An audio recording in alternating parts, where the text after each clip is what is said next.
Greetings! In today's video, I will be taking a look at this watercolor palette from LIGHTWISH.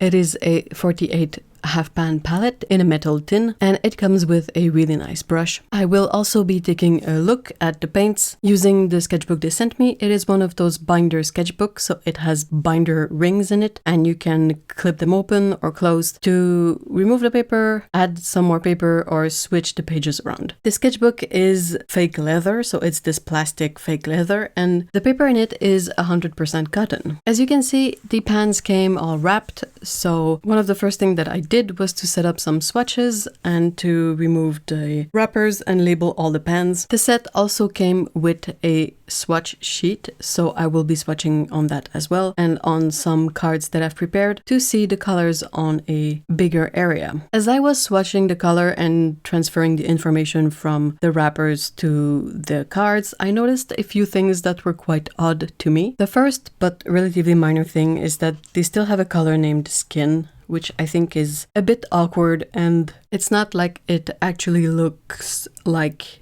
anyone's skin color, so it could definitely be renamed. Minor thing, but still. Then I came across the cadmium yellow medium color. So it paints as a fairly transparent color, which is really unusual for a cadmium color. It is supposed to be PY35, but I've never seen a PY35 that looked like this. Then I came across these two colors, which are the same pigment, and they're not exactly the same, but they're so close that I'm not entirely sure why we would need both of these in the set. But they're nice, just a bit superfluous. This gamboge yellow is really quite nice. It is nickel azo yellow. Then I came across another set of oddities. We have this cadmium orange yellow, which is the right pigment for cadmium orange, but the color is the one that's weird. It's again very transparent, and it dilutes very yellow, which is somewhat unusual for this pigment. And then cadmium again, this one is cadmium orange. It is supposed to be nickel azo yellow as a pigment, which was our gamboge. Now this gamboge is the hue we expect from this pigment. That's fine. The issue is the cadmium orange. I don't know if there was some sort of typo or mix-up or whatever, but this is really weird. The next oddity that I came across is a big one. It has to be some sort of mix-up because there's no way it's anything else. But it's with this color. Now, this is supposed to be France ultramarine. And as a general observation, ultramarine is one of those very consistent pigments. It is almost always the exact same hue. And this is not it. I was a bit curious about that, so I went and I took out my swatches from when I did a review of the 24 colors version of this set. And these are my swatches from that set. Okay, this is my swatches from the new set. So here we have the France Ultramarine and the other France Ultramarine here. And as you can probably tell, they're really not the same. There's obviously some sort of mix-up. It says on the label and on the sheet and everything that this color is supposed to be PB29, but that's not what PB29 looks like. This has got to be some sort of PB15 phthalo blue color. There's no way it is the ultramarine pigment. So that was fairly confusing. We have the cobalt blue that is sort of the hue we expect from ultramarine. So in this 48 color set, since we have the cobalt blue, we still have that hue present, but this one is not the right color. And then I came across two other colors that confused me. The turquoise light and the turquoise deep. First of all, what's up with the naming convention? Never mind the fact that these color names don't really match their color description or the pigment, but why is it that the deep color is lighter than the light color? And then, if you look at the pigments, this one, the light, is supposed to be PB36, but that's not what PB36 looks like. So a little correction here, I was checking out my pigment references for this one, and there is a variant of PB36 that looks similar to this color. So it's possible it is actually PB36, but a very greenish variant of it. This other pigment, PG26, that's cobalt green deep. It is supposed to be a dark muted granulating deep green color. And this is some sort of mix of phthalo blue and white visually. So there's something here that doesn't really pan out. If you abstract that part of it, the colors are fine in terms of hue, but all the info, nothing makes sense. Then as a note, I also saw this color, and at first I was a bit confused because I had never seen this PY101 pigment before, but I looked it up and it seems to be a fluorescent yellow of some sort. If that's the case, then this is probably not a very light fast component of this color, but there is a real pigment yellow 101. This one was also a bit odd to me because it's supposed to be just PY42, but I don't remember seeing any variant of PY42 that looks like nickel titanate yellow. It kind of looks a bit more like the Naples yellow light color than any PY42, so I don't know if there's added white in here or what's up with that mix, but that was weird and unexpected. There is no particular observation that struck me as I was looking at the rest of these colors in terms of pigment information. However, just looking at the colors, there's quite a few things that I'm not entirely sure why. And I feel like this set got an expanded number of colors but didn't get an expanded number of hues. And by that I mean that a lot of the hues are the same hue.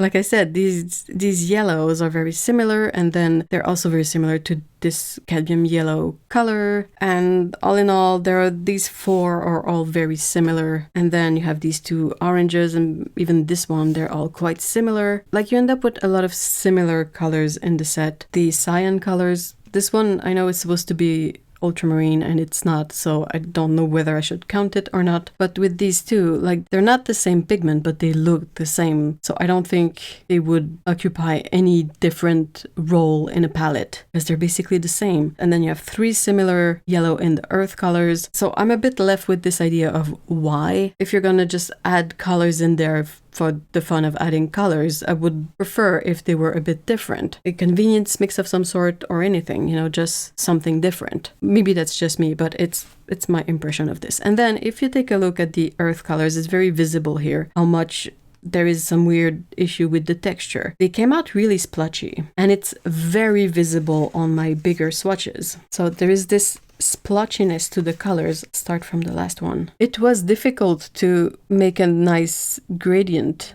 with the color. Now, it could be my paper, it could be that it was a bad painting day for me that day. I don't really know, but I had the same issue with all of the earth colors. There's something weird about the way they react on the paper. You kind of feel like you're painting with a bit of a gel or with a paint that's a bit too viscous for watercolor. That's the feeling I get from painting with these. And this one is particularly bad, but it happened on all of the earth colors and some other colors as well, but these are particularly noticeable. This one is a bit better than the others, but then you have this one, like, that's extra splotchy. So that's something that I was a bit unimpressed about, and even on my swatches on the paper that came with the set, it didn't look that great. And I went back to my chart from the 24 color set to compare, and I saw that even on this paper, even though the swatches are much smaller, you can still see that some of them had the issue here. And I was a bit unsure what to do at this point. So I went back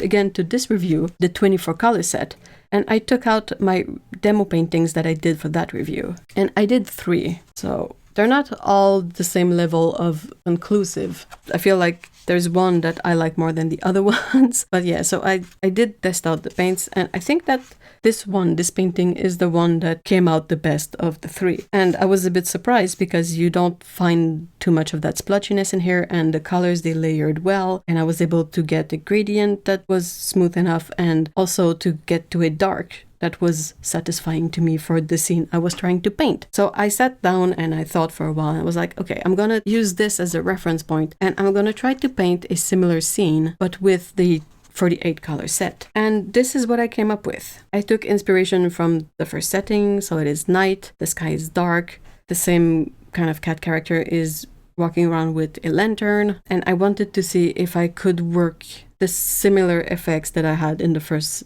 painting in the second one. And I think I did fairly okay. I don't know what you guys think, but overall I feel like it's fairly consistent from one painting to the other one. All the little white accents were done with gel pen, so these were not done with the paints, but everything else was done with the paints except the line art, but you know what I mean. All painted with the 48 color set, and I really didn't get as much splotchiness on this one as I did on my swatches, so I was happy for that. Perhaps it's about using the cotton paper that LIGHTWISH also makes. My hard swatches, and the swatch paper that comes with the set, I don't know if it's the same paper. I mean, I know for the cards, they're not the same paper than this, but maybe that's why the colors look a bit better here. I used the brush that came with the set for this, a very serviceable brush. For all the gradients, all the laying down of colors, all the smoothing of edges, this brush worked out really well. For everything else, I used a smaller brush, the one that I usually use, and I think it worked out well for this particular painting.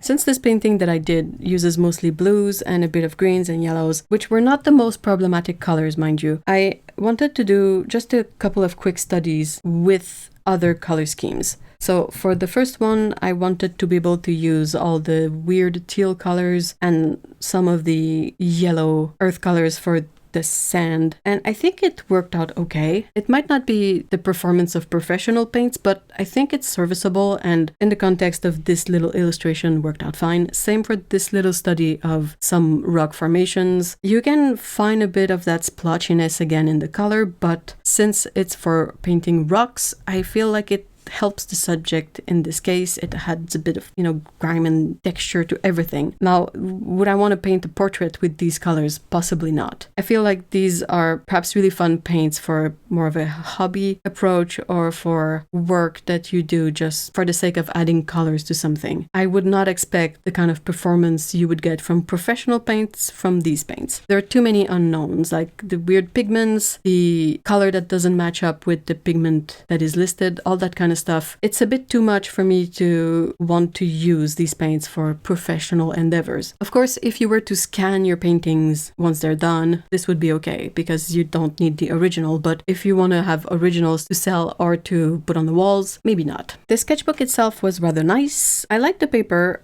I don't know what I think of those binder sketchbooks. This one had the issue of this thing always, coming back, which is annoying, and I'm not big on having rings in the way, but the whole point is that you can take the sheets out, so that's what I did. I took the sheet out, taped off my border, painted on just a piece of paper, and when the painting is done, I can easily put it back in here. Of course, the paper buckles a bit when it's wet, but then I can sort of just close it and hope for the best. But yeah, so I like this idea and have a way to carry your paper where it's a bit protected and you can organize things in here. Could be interesting for swatches or that kind of stuff where you can move pages around if you want to add a page for a specific color or something. I don't know. This little flap thing was perhaps a bit annoying to me. Now it stays nice and put, but yeah. Overall, a fun idea, I just don't know if it's for me. There is one thing that I like to do with paint sets when I remember to do it, and it's to take a small UV light and to pass it over all the colors. This way I can see if they used any kind of neon dyes in there or optical brighteners. It's another layer of information for me as I use these paints. Now, I was fairly surprised to see that none of these reacted to the UV light. You will see like the outline of my swatch glow a little bit. That's because of my masking fluid, I guess, but the colors themselves, they stayed pretty much the same. My overall impression of this set is that it's a fun set and that I had a great time using it. I am bothered by all the unknowns and the inconsistencies with the colors. The fact that the ultramarine is not ultramarine is also a bit odd, but overall, in terms of tools and hardware, it's a nice tin, it's a nice brush. The paper in the sketchbook is also quite nice. The colors themselves, that's where they kind of lose me a little bit, even though there are many colors in there that I really like. But the other colors, on the fence. So I could probably make do with just a 24 color set for my intents and purposes. What I would have loved to see with this set is just to have a bit more of a meticulous approach to the whole color selection and the information that is provided. Overall, a really nice set with these little caveats. What do you guys think? I would really like to know your thoughts in the comments. Thank you so much for watching this video. Thank you, Lightwish, for sending me these supplies to try out. Lightwish is having a little bit of an event right now. I'll have all the info in the description if you want to check that out. And until the next video, take care, guys, and bye-bye.